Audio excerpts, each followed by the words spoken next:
This next session covers civil rights and Section 3. We do have a packed agenda for this session. We'll go over a brief introduction, and then we'll cover fair housing, CDBG contracting opportunities, employment opportunities, the Equal Access Rule, limited English proficiency, Section 504, participation of religious and faith-based organizations, Section 3, and then have time at the end for questions. Before we hop into the compliance content, please note that there have been many executive orders issued at the federal level over the past few months, which have rescinded some previous civil rights-related executive orders. When executive orders of this nature are signed, the U.S. Attorney General follows up with implementation guidance, which guide the affected federal agencies with actionable next steps. Since our office is a grantee of HUD funds and subject to HUD requirements, we hold off on updating our policies in response to the orders until HUD provides updated guidance from their office. While there is potential for HUD removing certain requirements in the future, we have not made any major updates to our civil rights policy. We continue to maintain an awareness of potential changes for planning purposes. All of you are hopefully already administering projects in a manner that promotes equal opportunity and prevents discrimination. So the big hurdle for civil rights compliance will mostly be maintaining compliance documentation. Since civil rights requirements are closely tied to citizen engagement, it's important to make sure these requirements are met beginning in the project development phase to ensure that the project is accessible to all citizens from the start. By committing to the CDBG program's equal opportunity objectives, we will ensure equitable access to economic development opportunities and prohibit discrimination against persons based on race, national origin, color, religion, sex, age, disability, or familial status. All CDBG projects are subject to fair housing requirements regardless of the nature of the project. Here's where the fair housing requirements come from. Title 8 prohibits discrimination in the sale, rental, and financing of dwellings and in other housing-related transactions because of race, color, religion, sex including gender, gender identity, sexual orientation, and sexual harassment, familial status, national origin, and disability. It also requires that all federal programs relating to housing and urban development be administered in a manner that affirmatively furthers fair housing. Additional regulations are cited here for anyone interested in digging into these further. There are three main components of fair housing compliance. The first two are adopting a fair housing ordinance and written grievance procedures, which should be done during the project planning phase. The third is conducting annual fair housing actions, which must be documented during each 12-month period that the CDBG project is open. One action must affirmatively further fair housing, and the other must address impediments to fair housing choice. We'll now go over each of these requirements in more detail. Before applying, the subrecipient must adopt a local fair housing ordinance, which is substantially equivalent to current federal fair housing law, provides an effective enforcement mechanism, is stamped with the subrecipient's seal or notarized, and contains an effective date. We do have samples available on our website. Subrecipients must also establish a local grievance process for aggrieved persons to file a discrimination complaint. Within the context of the Missouri CDBG program, a civil rights discrimination complaint may only be based on one of the protected classes of race, national origin, religion, color, sex, age, disability, or familial status regarding the denial of program-related benefits, employment, contracting, or fair housing practices. A common mistake we see here is the submission of an employee grievance policy. We're looking for a grievance policy for anyone to submit a discrimination complaint, not just subrecipient employees. We don't typically receive civil rights grievances, but if a grievance is received, it's important that it's thoroughly addressed in a timely manner. If a complaint arises, it should first be processed at the local level through the subrecipient's adopted grievance process. A copy of that grievance should be sent to our office, and then our office will wait for the local process to be completed. If a grievance is appealed to our office, the grievance will then be forwarded to HUD where it will be formally processed. Next, we get into our fair housing actions. The first action should affirmatively further fair housing by educating and informing citizens and fair housing stakeholders of the state and federal housing laws. Displaying posters is the most common way to conduct fair housing actions, but there are other ways. Remember that these should be switched out every 12 months. Please take a timestamp photo of the poster's display to document compliance. HUD Fair Housing resources are not currently on their website, but you can still download relevant resources from MHDC or contact your compliance specialist for samples. The Missouri CDBG program contracted with a private consultant to perform an analysis of impediment study to assess the existence of impediments to fair housing choice in the state of Missouri. The findings from the 2021 update to the state's study showed that the identified impediments to fair housing choice vary, but exist around the state in each of the following 6 categories. First is affordable housing shortage. A statewide shortage of affordable housing is a significant barrier to fair housing choice, especially among those with household incomes at or below 30% of the area median income. This shortage is even more critical in rural Missouri. The second impediment was a shortage of fully accessible, affordable housing for special needs and vulnerable populations. Special needs and vulnerable populations, including persons with disabilities, seniors, homeless individuals, homeless veterans, victims of domestic violence, and youth aging out of foster care, experience barriers to fair housing choice due to the lack of affordable housing units that meet their needs. The lack of affordable units for special needs and vulnerable populations is particularly pronounced in Missouri's rural areas. The third impediment is challenges for the Hispanic population. Missouri's Hispanic population grew by 25.4% from 2010 to 2018, while the non-Hispanic population grew by 2% during the same period. Fourth is the location and condition of housing opportunities. While some regions of the state have relatively more plentiful, affordable housing opportunities than others, the location or condition of these units may impose barriers to fair housing choice.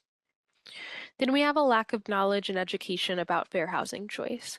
Stakeholders indicated lack of fair housing knowledge is not limited to tenants. They stated that some landlords did not understand these requirements themselves. And last is a not in my backyard attitude. Stakeholders indicated that not in my backyard attitudes and behaviors create barriers to fair housing choice by making it difficult or impossible to locate affordable housing opportunities in low poverty neighborhoods with access to jobs and high quality public schools. One annual action should address one of these impediments. This poster contains a brief overview of the Fair Housing Act protections. It's required for all disaster recovery housing projects and recommended for all other projects. Next, we'll go over CDBG contracting opportunities. There are a few basic requirements that, again, most people are adhering to, and we just have to document. Subrecipients must ensure discrimination does not occur in the solicitation and award of contracts. Subrecipients and contractors are required to take affirmative steps to employ minorities, women, and Section 3 workers for project-related jobs. Civil rights language is required in procurement publications. Subrecipients must include civil rights certifications and provisions in their contracts, and procurement evaluation criteria must ensure free, fair, and open competition. Most CDBG procurements require the direct solicitation of minority-owned business enterprises, women-owned business enterprises, disadvantaged business enterprises, and Section 3 firms. The Missouri OEO directory can be used to obtain a list of MBE and WBE firms. MoDOT moved its DBE directory in July. The updated website is linked here, and these slides will be posted to our website. However, if you happen to have the old link saved somewhere, that old link will redirect you to the new platform automatically. The Small Business Administration made updates to their directory as well. The link itself has not changed. An important change to note is that we can no longer search by region on the SBA site, so we'll have to begin by filtering by county or congressional district, and then potentially expanding the search to the entire state if needed. We have a list of Missouri Section 3 businesses available on our website that should be used as a starting point to develop a local list of Section 3 businesses. Please make sure to conduct a new search in these directories for every procurement. These lists are updated frequently based on new registrations and expiring registrations. If there are no firms of a specific type in the geographic area selected, you should expand the geographic selection. In this example, I searched the OEO directory for a site preparation contractor in Holt Summit and did not receive any results. Here, I've expanded my search to all of Central Missouri and received a result. Certification lists change frequently, so again, it's important to save those listings at the time of procurement. You can either save the certification list or screenshots of certifications to the local project file in addition to the solicitation email. If using mail, please save copies of those envelopes. A completed eligibility request form is required before each debarment check is conducted. CDBG consolidates submitted forms on an annual basis to complete HUD's mandatory civil rights reporting. All information on this form is necessary for HUD reporting, so incomplete forms will not be accepted. Next, we'll cover employment opportunities. Equal employment opportunity requirements come from Title VI of the Civil Rights Act of 1964, which prohibits employment discrimination based on race, color, religion, sex, and national origin. The subrecipient must adopt an equal employment opportunity policy. We don't see this often, but if any persons are employed by the subrecipient specifically for the project, equal opportunity guidelines must be included in the job advertisement. An equal employment opportunity poster must be displayed at the subrecipient's office and on the job site in both English and Spanish. Those posters are linked here. Please take a photo of the display to document compliance. Next is the Equal Access Rule. The Equal Access Rule came into effect in 2021. It was HUD's way of interpreting that the Fair Housing Act included protections for LGBTQIA+ persons. CDBG-funded projects must be open to all eligible individuals and families, regardless of sexual orientation, gender identity, or marital status. Projects must be administered in a non-discriminatory manner with respect to providing the project services or assistance to all eligible beneficiaries, inclusive of LGBTQIA+ individuals and families. For projects including housing developments, this Equal Access Rights Notice summarizing the Equal Access Rule must be displayed in a prominent location at the Property Management Office. Next, we have limited English proficiency. Every subrecipient is required to complete a four-factor analysis. Based on the results of the four-factor analysis, a language access plan may be necessary as well. For open projects that have not yet completed a four-factor analysis, a four-factor analysis must be completed and submitted to CDBG before the closeout hearing. For future projects, the four-factor analysis must be completed prior to the application public hearing and submitted at the time of application. A sample four-factor analysis and language access plan is available on our website. For Factor 1, you'll identify the LEP population that may need language assistance. This data can be found in our LEP data spreadsheet available on our website. For Factor 2, you'll determine the frequency with which LEP persons may interact with the project or program. We would consider that housing or community center projects will likely have more frequent public interaction than something like a streets or drainage project. For Factor 3, consider the nature and importance of the program, project, activity, or service. And for Factor 4, determine the resources available to the community and associated costs. Once the four-factor analysis is complete, we can determine next steps.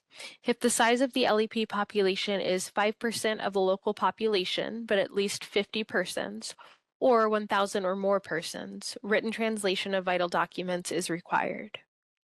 If there are fewer than 50 persons in a language group that reaches the 5% trigger, then written notice of the right to receive competent oral interpretation of the written materials is required. If Safe Harbor is met, a language access plan must be developed and address the following. It should assess the scope of service to be provided by the LEP persons or community by gathering population data on the national origin group to be served. You'll work with local organizations of the specified LEP national origin group. Then find services that provide interpretation and translation and adopt language assistance measures. And then assign LEP assistance responsibilities to staff or to their grant administrator. Reasonable availability for oral interpretation is expected for all projects. iSpeak cards are useful in identifying the language of persons encountered and are available at the link provided here. USDA's version is shown on this slide, but there are many options. These iSpeak cards are important because we can't provide LEP resources if we don't know the language the stakeholder speaks. Next is Section 504. Section 504 of the Rehabilitation Act prohibits discrimination on the basis of disability in any program or activity that receives financial assistance from any federal agency. An individual with a disability is defined as any person who has a physical or mental impairment that substantially limits one or more major life activities. Impairment examples might include visual or hearing impairments, mobility impairments, developmental disabilities, or mental illness. Major life activity examples may include seeing, hearing, walking, breathing, learning, or speaking, to name a few. The Architectural Barriers Act of 1968 requires that buildings and facilities designed, constructed, altered, or leased with certain federal funds after September of 1969 must be accessible to and usable by disabled persons. As far as compliance goes, persons with disabilities may not be denied the opportunity to participate in a program or activity because of their disability, required to accept a different kind or lesser program or service than what is provided to others without disabilities, or required to participate in separate programs or services from those available to persons without disabilities, even if separate programs and services exist. The subrecipient should also make sure that all public hearings are held at accessible locations. A Section 504 self-evaluation is required for all subrecipients and used to determine if current programs, services, policies, and practices meet Section 504 requirements. A Section 504 accessibility transition plan is required for subrecipients with 15 or more employees. The name and title of a designated Section 504 coordinator must be available in the subrecipient's written grievance procedures. The Section 504 self-evaluation and accessibility transition plan templates are available in Section 12.8.2 of our administrative manual. Part 1 is the self-evaluation, which is for all subrecipients, and Parts 2 through 3 are the accessibility transition plan, which is for subrecipients with 15 or more employees. Incomplete Section 504 documents are a common monitoring concern. Please ensure that all applicable sections of the templates are complete before submitting. Next, we'll discuss participation of religious and faith-based organizations. In general, no group of applicants competing for HUD funds should be subject, as a matter of HUD's discretion, to greater or fewer requirements than other organizations solely because of their religious character or affiliation or absence of religious character or affiliation. As far as the compliance requirements go, faith-based organizations are eligible on the same basis as any other organization to participate in any HUD program or activity. HUD funds may not be used to support inherently religious activities such as worship, religious instruction, or proselytization. And program beneficiaries cannot be required to participate in religious activities. For example, we've had a church assist with building tiny homes for a CDBG project. That's completely okay because the beneficiaries were not required to participate in religious activities, and the tiny homes themselves aren't inherently religious. This next section covers Section 3. The purpose of Section 3 is to provide economic opportunities to individuals with low and very low income. It requires HUD's funding recipients to direct a certain percentage of employment, training, and contracting opportunities as a result of fund expenditures to benefit such groups of individuals. We aren't telling anyone to fire their employees and replace them with Section 3 workers. We're just asking them to put some effort into furthering the purpose of Section 3. We do still have some open projects subject to the old Section 3 rule, so we'll cover this briefly. Part 135 applies to all contracts exceeding $100,000 for projects awarded before November 30th of 2020. The award date can be found on each project's funding approval. We have two important definitions under the old rule. A Section 3 resident is a public housing resident or a low or very low income person living in the metropolitan area or non-metropolitan county where a HUD-assisted project for housing and community development is located. A Section 3 business concern is a business that is at least 51% owned by Section 3 residents. At least 30% of employees are currently Section 3 residents or were within the first 3 years of employment, or businesses that subcontract more than 25% of all subcontracts to Section 3 business concerns. HUD likes to see certain benchmarks met under the old rule. 30% of new hires should be Section 3 residents. 10% of total funds for construction contracts should be awarded to Section 3 business concerns, and 3% of total funds for non-construction contracts should be awarded to Section 3 business concerns. For compliance under the old rule, the subrecipient will submit the Section 3 summary report under the old rule with closeout documents. The first page here will prompt you to report on all contracts and new hires.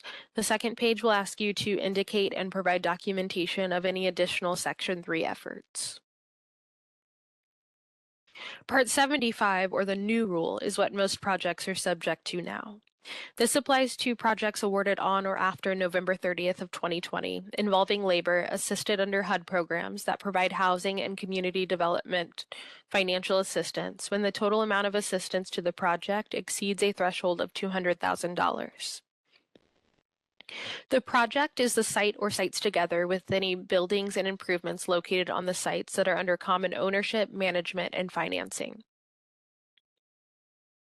The requirements of Part 75 apply to an entire Section 3 project, regardless of whether the project is fully or partially assisted under HUD programs that provide housing and community development financial assistance. For example, a while back, we had 2 CDBG projects where one project was rehabilitating a facility while another was installing a generator in that same facility. In that case, the 2 CDBG projects were considered one project for the purpose of Section 3 applicability. Although the generator project didn't meet that $200,000 threshold on its own, it was still subject to Section 3 based on its ties to the rehab project that exceeded $200,000. Let's talk demolition applicability next. This is a strange area where the definition of labor is different under prevailing wage laws and Section 3. Demolition projects are subject to Section 3 if the HUD-funded portion of the project is $200,000 or more. When a demolition project is not subject to prevailing wage, Section 3 labor hours reporting may be reported at the end of the project without being reported on a weekly basis. So you'll submit the Section 3 summary report, but not the weekly Section 3 reports. There are 3 definitions to note under the new Section 3 rule. The first is a Section 3 business concern, which is a business that is at least 51% owned and controlled by low or very low income persons, or at least 51% owned and controlled by current public housing residents or residents who currently live in Section 8 assisted housing, or over 75% of the labor hours performed for the business over the prior 3-month period are performed by Section 3 workers. This is one of the rare cases where HUD does allow self-certifications. To be considered a Section 3 business concern, the firm must certify, and a sample self-certification is available on our website. Next, we have a Section 3 worker. This is a worker whose income for the previous or annualized calendar year is below the income limit established by HUD, or the worker is employed by a Section 3 business concern, or the worker is a Youth Build participant. And Youth Build is a nonprofit that assists young adults in pursuing job opportunities and higher education. Within that Section 3 worker definition, we have a subcategory called a Section 3 targeted worker. A Section 3 targeted worker is a Section 3 worker who is employed by a Section 3 business concern, or a Section 3 worker who currently fits or when hired fit at least one of the following categories as documented within the past 5 years. They are living within the service area or the neighborhood of the project as defined in 24 CFR 75.5. Service area or the neighborhood of the project means an area within 1 mile of the Section 3 project, or if fewer than 5,000 people live within 1 mile of a Section 3 project, within a circle centered on the Section 3 project that is sufficient to encompass a population of 5,000 people according to the most recent U.S. Census, or a youth build participant. Please note that the new Section 3 rule came into effect on November 30th of 2020, so we can report on employees hired after that date. Again, self-certifications are allowed. To be considered a Section 3 worker, the worker must self-certify, and a sample self-certification is available on our website. To determine whether an employee is a Section 3 worker based on income limits, we need to take a look at the HUD income limits. These are linked on the slide. Please use the limits in effect during the worker's date of hire for a one-person household in the worker's county of residence. For this example, I'm checking the income limit for an employee residing in Cole County and see that it's $49,000. I do recommend bringing the applicable income limits with you to the pre-construction conference. Some contractors don't realize how high the income limits are and just assume that they don't have Section 3 workers. This poster must be displayed in a prominent location on the job site. It must include the contact information of a designated Section 3 coordinator. The Section 3 coordinator should be someone from the contractor's office who can answer Section 3 questions. All Section 3 inquiries must be documented, which is stated in the contractor's intent to comply.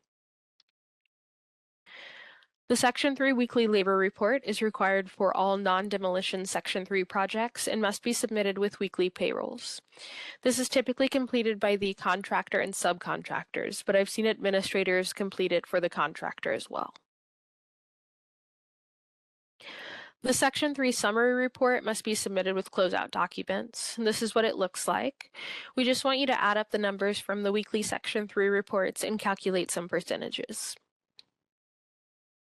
HUD wants to see that 25% of labor hours are completed by Section 3 workers, and 5% of labor hours are completed by targeted Section 3 workers. Targeted Section 3 worker hours may be included as Section 3 labor hours for the purpose of meeting that 25% benchmark. If those 5% and 25% benchmarks aren't met, or you anticipate that the benchmarks will not be met, that's okay, but the subrecipient will then need to complete and document at least 3 qualitative efforts. We do still have to document the labor hours to show that we attempted to meet the benchmarks, but the qualitative actions show that we did put in the effort despite not meeting benchmarks. This is the subrecipient's responsibility, but the administrator and prime contractor typically assist. The good news is that our state CDBG policy has 2 qualitative efforts built in. One is directly soliciting Section 3 businesses during the construction procurement process. That can count as a qualitative effort. A second is displaying the required Section 3 covered worksite poster. For the third effort, most subrecipients display the HUD Section 3 brochure, which is just a Section 3 informational pamphlet that can be downloaded from HUD's website. You're free to use any of the items listed here on the slide as qualitative efforts, but the 3 I mentioned are fairly easy and acceptable to meet requirements. When we come to monitor, this is what we're looking for. This list is also included in the documentation checklist available on our website.